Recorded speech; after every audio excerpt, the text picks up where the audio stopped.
I'm in Sacramento, California,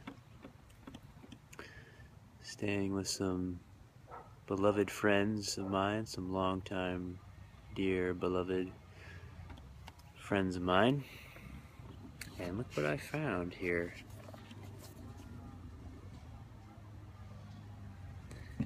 And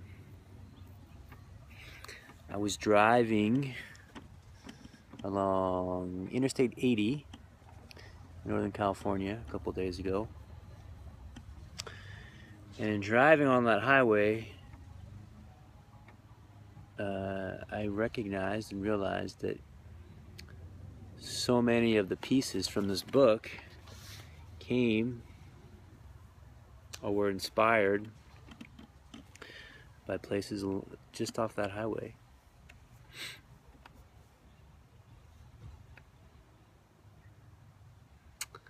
One of which is a piece called Brown Skinned Woman.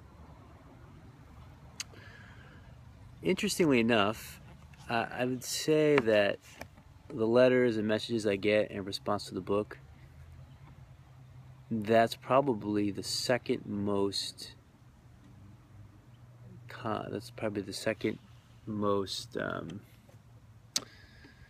volume of letters and messages I get is in regard to that piece, Brown Skinned Woman. People really giving me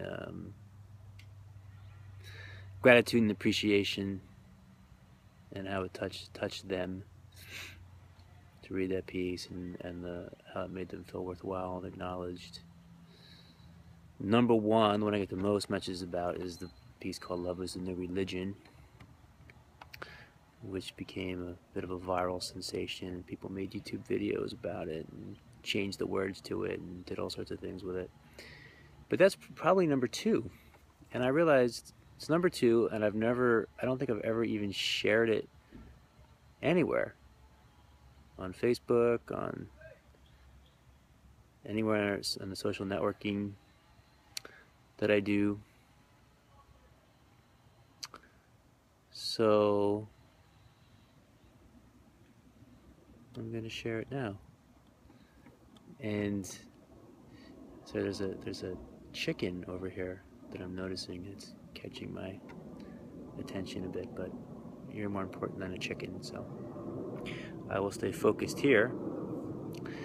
And I want to give a little bit of a back piece to this piece, and then I'll read it to you.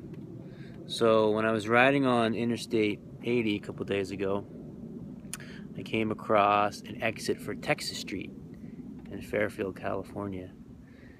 And it was in Texas Street that this piece was inspired. I was riding along on Texas Street, stopped at an intersection, stopped at the red light intersection, and this woman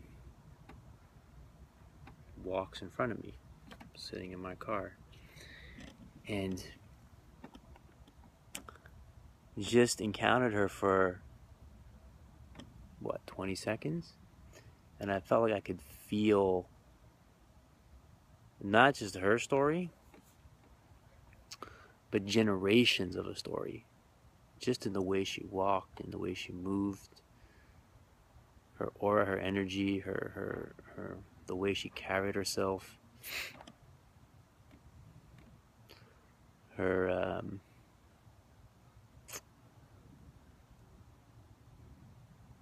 geometry, her biology, her algebra, her algorithmic chemistry. I'm just being poetic at this point. So I felt her, right? I felt the whole thing. Bam, it just hit me, you know? This beautiful brown-skinned woman. And the inspiration came from that moment. Of course, I've had connections with brown-skinned women in my life, and I've been inspired, and I've been bettered in many ways by their reflection in my life. So I'm not trying to say it was just, this is my only encounter, but this was the one that sparked it, right? And when I came back, I wrote this piece just in this moment. This woman that I've never spoken with, never said a word to, but felt so deeply through the depth of present moment awareness. And I wrote, brown-skinned woman, your grace is unparalleled. Your strength is beyond compare. Your beauty and joy shine forth through your eyes with pure radiance. Your smile is soft, yet says so much. There are 1,000 stories and 1,000 generations in that smile that you carry. As I watch you walk across the crowded intersection, as I see you are in rhythm with the entire universe. Where others hear noise, you hear music. You found God, the one place no one could take it from you. Inside the chamber of your own heart. Through all the hardship and pain, you discovered who you really are. You discovered your confidence, your strength, your wisdom, your beauty, your laughter, your soul, which is not based on external factors, but comes from within. Brown-skinned woman, in you, there is a harmony and a grace many have never gone deep enough to discover. Brown-skinned woman, big brown eyes, sensuous, full lips, skin full of vibrant colors of the earth and the forest. Beautiful, natural, frizzy hair, tight, bouncy curls, wild and free. Pure smile, big, round, feminine hips. Brown-skinned woman, rounded and full of soft, symmetrical curves. You are beautiful, just as you are. Don't let anybody tell you different. Brown-skinned woman, this one's for you.